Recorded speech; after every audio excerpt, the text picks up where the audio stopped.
if you want your spouse to take a softer look at the Catholic Church, you got to show them that because you're Catholic makes you easier to live with.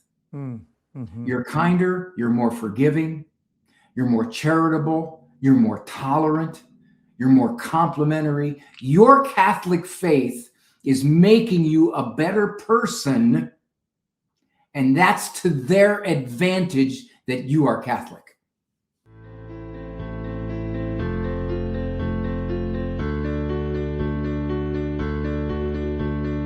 All right, so we're coming to you once again on the Send Podcast. Deacon Steve Splonskowski along with Brad Gray. And we're joined today by Dr. Ray Guarendi. Dr. Ray, thanks for stopping in. I'll tell you what, you guys' network is one of the best in the countries. I'm delighted at any time to be affiliated with you. It doesn't hurt my reputation at all. Very good. Yes, so Dr. Ray, you've been here at Real Presence Radio many, many times. And of course, Real Presence had a great relationship with the Diocese of Fargo. Brad's actually a regular host on our local show. And we just helped with Pledge Drive a couple of weeks ago. So yeah, it's a great work of evangelization and we appreciate it. And Doctor, you know, we've talked a little bit maybe in the past about this, but tell us, how did you even get involved in Catholic radio? It was an accident, Deacon Steve, a major accident. I was in secular media for many years. Okay, given my age, many decades. I did all the shows, Oprah, Jenny Jones, CBS This Morning, Joan Rivers, Scott Ross, Primetime. I did all those shows. And I got tired of it. I wasn't going anywhere with it. I got approached by Catholic media. Do you want a show for radio? And I enthusiastically said, absolutely not. I was seeing clients. I was doing a lot of speaking. I was doing consulting. I just didn't want to be tied to a microphone. My wife, who usually makes very wise decisions, she made one really bad one about 41 years ago. It's been haunting her ever since. She said, give it 6 months. I went grumbling. At the end of 6 months, I got a wake-up call. I was shocked, gentlemen. I couldn't believe what Catholic radio does. Could not believe it. And I knew whether I wanted to be associated with you guys or whether I didn't, it was irrelevant, because I was a little nervous about telling Jesus, well, I kind of saw what Catholic media can do, but you know, Jesus, I'm a busy guy. I got places to go, people to see, you know. Catch me around next life, okay? Yeah, it's great. I mean, of course, the Lord does invite us into these works of evangelization. And so we're excited to have you coming to the area, Dr. Ray, talking about faith, marriage, and parenting. Let's talk a little bit. You know, Brad, you're the director of the Office for Marriage and Family Life. That's right. I mean, obviously, you're seeing some trends in challenges for families. Yeah, I mean, I think there's the challenge. You're seeing kind of both ends of the spectrum, and Dr. Ray could probably speak to this even more. So that you have people that are willing to really engage and lock in, but I think you see a lot of. I guess the thing that is a sadness to me is that you see a lot of people that are willing to just settle with tolerable or good enough, and they're not willing to do the hard work that it takes to really have the kind of marriage that God intended us to have at the beginning, to have that fullness of life that Jesus had promised, right? And that takes hard work, as with any relationship, as our relationship with the Lord God. And so it's cool to have opportunities like this for couples to be able to go deeper into their marriage, to go deeper into their relationship with one another, to discover each other more intimately, and to have that sort of thriving marriage that they originally thought that they were getting when they walked down the aisle or received her walking down the aisle on their wedding day. Doctor, what do you see? Dr. Ray, what do you see these trends in families? What are the things that they're being hit with? Well, one of the big trends is if you're under 35, you have more of a chance to live together than to be married. And if you're under 35, there's more chance that your child will be born out of wedlock than in wedlock. So marriage has become one option among many. It is no longer the select option for many people. So as a result, it's taken a beating. And people who attempt to have good marriages are finding themselves sort of slogging against the culture. And that's where I think we got to support them. That's where we got to strengthen them. The old, well, you're preaching to the choir. Yeah, well, the choir needs preaching too. They do. Yeah, absolutely. Yeah, it's true. It's true. We're not singing the same tune we used to sing. Yeah, as a choir. I mean, we're part of the choir too, and I can absolutely agree with that. Like, it demands more than we've got, honestly. And Jesus knew that. That's why he made it a sacrament. He's like, you guys don't have what it takes to live out what I've created here to be, what I've created marriage to be, right? Yeah, and this retreat coming up, Dr. Ray, that you're talking about, the title is Faith, Marriage, and Parenting, Couples Retreat. Let's start with that. Faith. What does that even look like for couples? I left the Catholic Church for about 8 years. I drifted out. I wasn't mad at her. I just said, Jesus is Jesus, God's God. Let me go where they have padded seats and cup holders and big screens. Yeah, that's pretty cool. I like that. They got big orchestras playing. I can do that. So I was gone for about 8 years. During that time, I had a crisis of faith.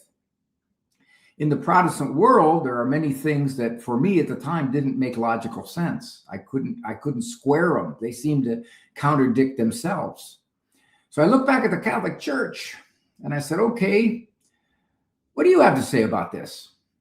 And I began a long process that ultimately helped me with Catholic media, because I scratched and scraped and clawed my way through scripture, through early church, through people much, much smarter than I. And I realized the Catholic Church makes a very strong case, logically, historically, scripturally. She is who she said she is. Mm-hmm. And for me, I came back. And one of the talks I'm going to give the folks is the logic that brought me back to the Catholic Church. What was it about reason that made me convinced the Catholic Church is the direction to go, rather than any one of the many thousands of Protestant directions? Right. You know, one of the things that I think is thrilling about what we have as Catholics entering into the sacrament of marriage is that you kind of get both aspects of what it takes for marriage to thrive. So Dr. Ray, you're talking about faith, and there are a lot of couples out there trying to do it on their own. They're trying to, find the best practices and the ways of how do we relate well together. But the reality is that we just weren't made to, fully thrive apart from God's presence. I mean, he's the fuel that makes the marriage run, right? The grace that we need. And at the same time, we also have those human elements that are needed as well. It's not enough to just say the right prayers and all of a sudden you're going to have a great marriage. So that's one of the things that, you've spent your life, your professional life and your adulthood, kind of bringing those two together, of that aspect of faith. And what does it take on the human level to make marriage thrive, right? One of the questions I ask spouses in any kind of marriage presentation is this: who would your spouse say that you treat the best? Would you have to say, well, I wish I'd get a little bit of those compliments he gives the ladies at work, that's for sure? Would you have to say, I'll tell you, some of that sweetness and light and holiness that everybody thinks she has to the people at church, I wish I'd get a little bit of that? Number one rule in a marriage: you want your spouse to be able to say, my spouse treats me better than he or she treats anybody else. Mm-hmm. That's the first thing. But here's the bonus to that. And I tell this to folks in marriage counseling. If you change you don't worry about your spouse changing, because they all come into marriage counseling and want me to change their spouse. If you change you, that is the best way to change your spouse. Very few people will take advantage of being treated well. They will eventually soften. They may not soften to the degree you want, but if you treat another person well, if you make it your goal, I'm going to treat this person as best I can treat them, with manners, with apologies, with compliments, with touch, with help, whatever it might be, even though you think, boy, I'm not getting much back, mm-hmm. you will change that person. That is the That is the most sure way of making another person a little bit easier to live with. I have a quote on my desk printed out from Dr. Peter Kreeft that says, hard hearts are softened by softness, not hardness, by weakness, not success, by failure. And it's just like, it's that very dynamic, right? Like that. It's not usually by having the craftiest of arguments, as compelling and enticing as that might seem, of like, if I can just really get the zinger in there, then they're going to see the error of their ways. It's by experiencing that being loved, like you're saying. And like, gosh, I'm kind of a jerk. Has he been stealing my material again? You know, I've never caught him, but I had my suspicions. Yeah. Yeah. Grabs my stuff. I offer this too. In many marriages, one spouse is much more embracing of the faith than the other spouse. If it's a guy and he's trying to convince his wife through arguments or logic or apologetics that the Catholic Church, you got to look at it more seriously than you do. If it's the wife, she's generally hurting because she feels alone. She goes to church maybe just with the kids herself, or she likes to listen to Catholic media, but he gets in the car and he puts on the sports channel. You say the number one thing, and this kind of relates to what we just said. If you want your spouse to take a softer look at the Catholic Church, you got to show them that because you're Catholic makes you easier to live with. You're kinder, you're more forgiving, you're more charitable, you're more tolerant, you're more complimentary. Your Catholic faith is making you a better person, and that's to their advantage that you are Catholic. Yeah. That's kind of challenging. It is. I was just sitting here thinking, I'm not sure that I'm a better person. I was thinking, even now that I'm ordained a deacon, am I a better person? Can I say that it has made me a better person? It's a challenge for all of us, isn't it, Dr. Ray? Well, I'll tell you what, Steve, if I was married to you after you slipped up, I'd go, yeah, and you call yourself a deacon. Yeah, exactly. No, it's true. And it's easy to fall into that. I think you mentioned too, Dr. Ray, that, obviously we can have these great arguments to bring somebody else to the faith. But at the end of the day, we don't intellectually come into the church necessarily, right? There's a faith element, as we're talking about here. There's something there that the Lord has to give us in order to take that step, right? I had a friend call me one time, tragedy case. His 21-year-old son wrapped a car around the telephone pole. It was a car that Dad bought him for returning unscathed from Iraq. And the Dad bought him the car. It was a fast car. Dad was hurting bad. He said, I never should have got him that car. He failed to negotiate a curve. He came to me and he said, Ray, would you say some words at the funeral, please? Now, as far as I know, this guy was not a practicing Christian. Okay. And I don't even know if he hung in any kind of Christian circles. But I played ball with him. And that's all he saw of me on the ball field. And he thought Ray can say some spiritual things. So I took that as a major compliment. It was one of the few times in my life that somebody actually saw what I acted like and then was moved by it. Most of the time, I push him the other way. Oh, yes. Yeah, it's very true. I had an experience where I was walking in a grocery store, and before I went to the grocery store, I thought, well, I don't need to be a deacon at the grocery store. And I just thought about taking my, pulling the collar out, and I thought, well, whatever, I'll just leave it in there. And I walked in, and there was a baseball player that walked up to me and said, Father, can you say a prayer? Can you say a prayer? And I said, well, actually, I'm a deacon, but I can still say a prayer. And I had a family member that was struggling. We stopped right there in the grocery store and said a prayer, and he got emotional and gave me a hug. And so, I said, I'll continue to be praying for you and for your friend. And I thought afterwards, well, there you go. I mean, sometimes just that witness and being there for them and being present to them speaks volumes. You can't know what that meant, Steve. You can't know what that meant to that guy. You know that? Especially, I'll tell you, especially if his relative got better, then he'd really figure you had some power. Right. Yeah.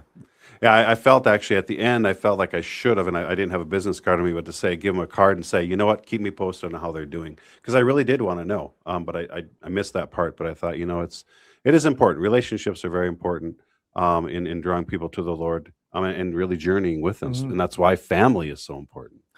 And kind of on that point, Dr. Ray, the relationships are so important, and marriage especially has a real impact. And it's largely a driver of the practice of the faith in our country right now. Like a lot of the drop off in the practice of faith has actually been directly tied to the breakdown of the family. And so it is so critical. Our marriages really matter, but a lot of people are hesitant to do things like a marriage retreat or to do things to actually invest concretely in their marriages. Why is that, do you think? And how can this sort of a thing be really beneficial for them?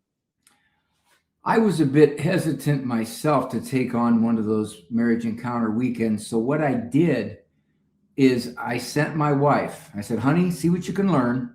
And then the part where you have to write a letter to each other, I wrote the letter to me from her and I just had her sign it. So I don't know if that was really I don't know if that was the spirit of the weekend or not. I think that's what they envisioned. Yeah, I think you nailed it.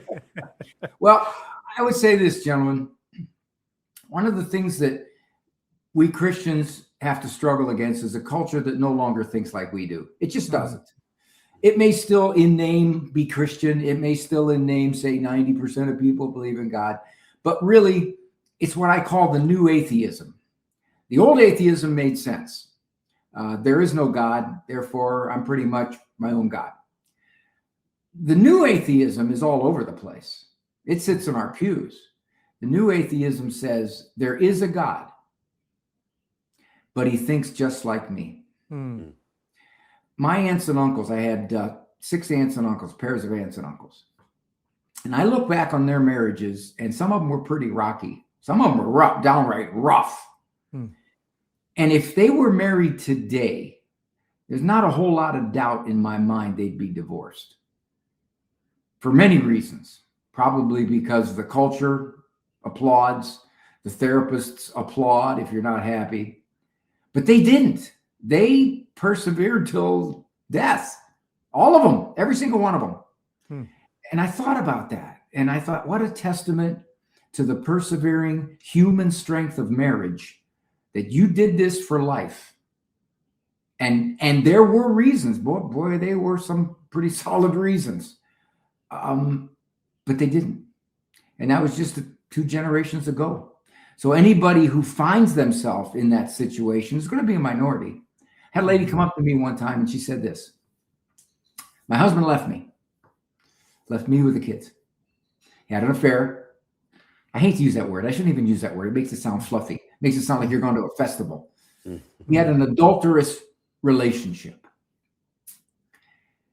And she said, well, I may pursue getting an annulment, but right now I'm considered married and I'm going to act as married for as long as it takes. And maybe if I persevere like this for years, he'll see the foolishness of his ways and he'll return. I'll tell you what, gentlemen, I don't think there was a single person in her life that applauded that. At the very least, they thought she was naive. At the very worst, she was stupid. She got very little support from what she was doing. You realize the strength you got to have to persevere like that? That's true. Yeah. Yeah, and as we're talking here, the retreat that you're coming to, July 24th to the 26th at Maryville, for couples, Dr. Ray, the faith, marriage, and parenting. And I think we're talking about how marriage can be challenging, but then let's throw parenting in there. Yeah. I mean, I think the 2 things my wife and I fight about the most are finances and how to raise our children. The experts have done a number on parents, and they've done a particular number on faith-filled parents. Second guessing, hard to be resolute, afraid of making psychological mistakes, scared to death that their kids at age 21 are going to just jettison the faith, which is happening all over the place, even to faith-filled parents. And we'll talk about that on the retreat too. And I'll say this, for anybody listening to this, if your kids have left the faith as adults and you're beating yourself up, the one thing I can guarantee that you'll take home from that weekend is you will lose the guilt that you failed. I'll take it away from you logically. You will not be able to argue with it. Trust me on that one. But what I found, and I have to do a lot of work in this area when I deal with Catholic parents or Christian parents, to get them to stand strong against that culture no longer on their parenting side at all. Small example. If you have a 13-year-old who does not have a smartphone, you're in the bottom 5%. It's that simple. You got 95% of the people not parenting like you in that regard, which is a treacherous torpedo of parenting effectiveness. But you're all alone. That kid gets to be 15, you're in the bottom 1%. So that takes incredible strength. Yeah, I think we probably both experienced that. Where I mean, my kids have a cell phone that they share, but I tell them it's not your cell phone; it's the family cell phone, and it's not allowed to be in your room. Or we're like, oh, but our friends have cell phones. But I have actually had my older children, when they left home, come back and say, "Thank you, Dad, for making us hold off on getting the cell phone because we see what's going on in society." So that's it is, but it is hard to stand against. I mean, even good Catholic homeschooling families that we are friends with, their kids are running around with cell phones. It's like,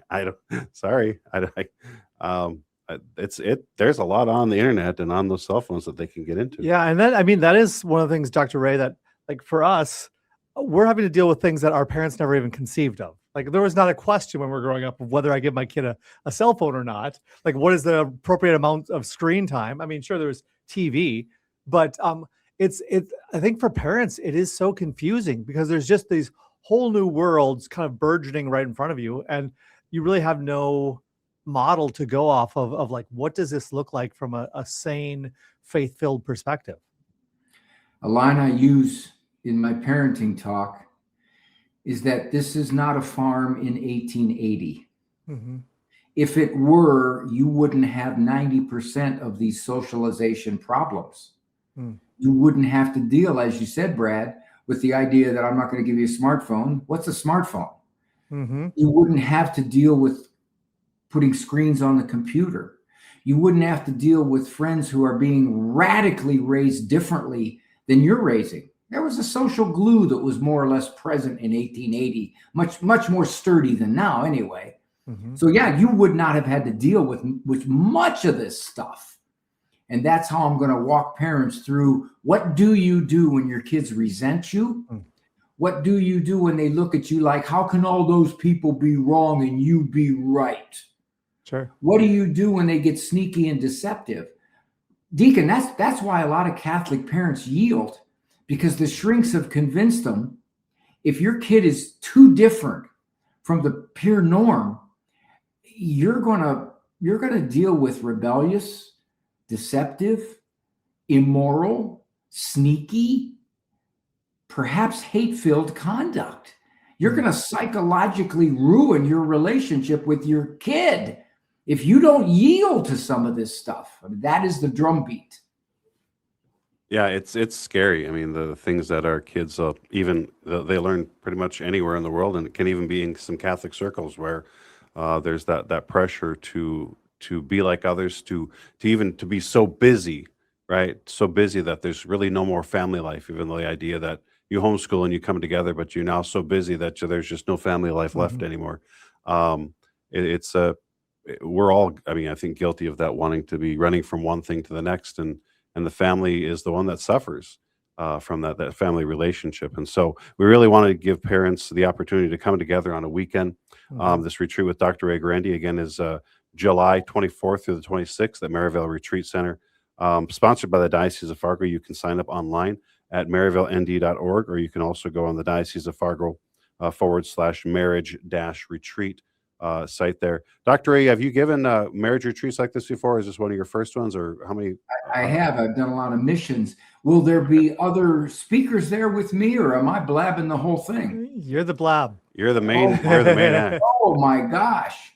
I don't know if I got enough in me to carry me that long. Well, and I think you're giving maybe 4 talks or something like that. And so we like to have on our retreats to have some quiet time for the couples to step aside. We have 500 acres of land out there, beautiful rolling hills in Valley City, river, everything like that. And so opportunity to take in those talks. Yes, God willing, Jesus will also be speaking. Well, the presence of the Christ is in the tabernacle. There'll be mass available, confessions. But again, we need to pack the time. Right. I think it'll be oftentimes good time for families and parents to talk about what they've received from you, Dr. Ray. So we're looking forward to you coming. Interestingly enough, gentlemen, I've been to Valley City. I forget if it was a one-nighter or a three-nighter, but I've been to Valley City many years back.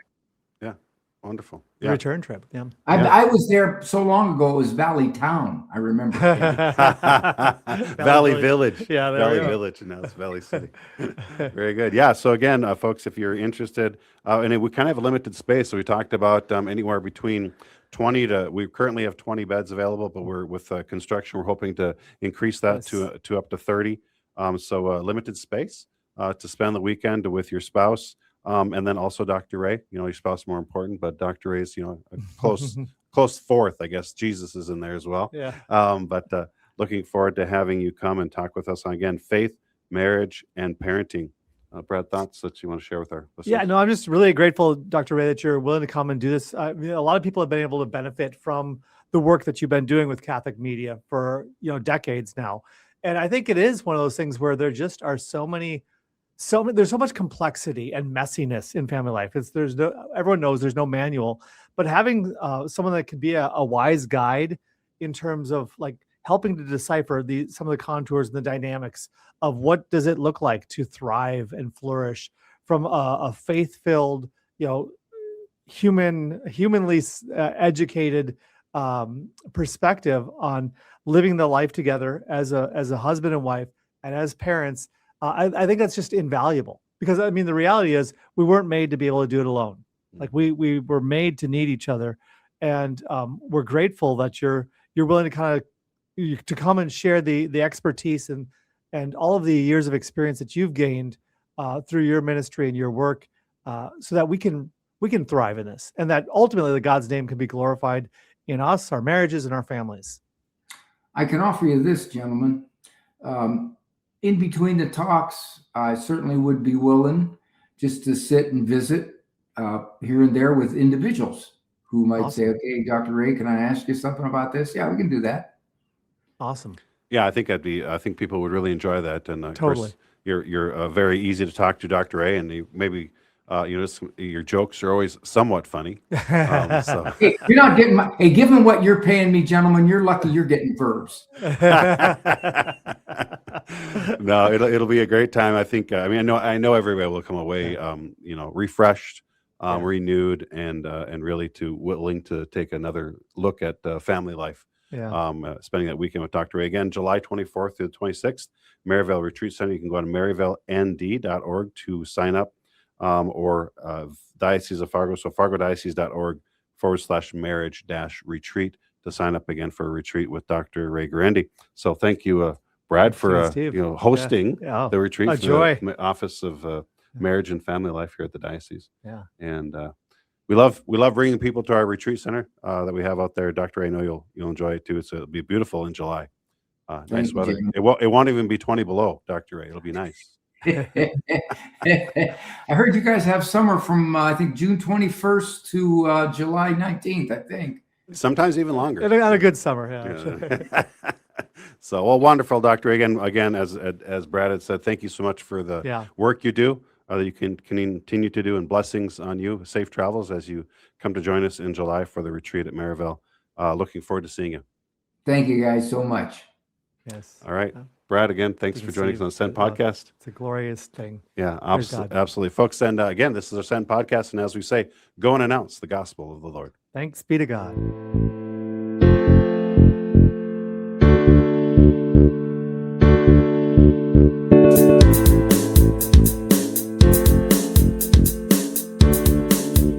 Hey everyone, Deacon Steve Splonskowski here. Thank you for watching this episode of the Sent Podcast.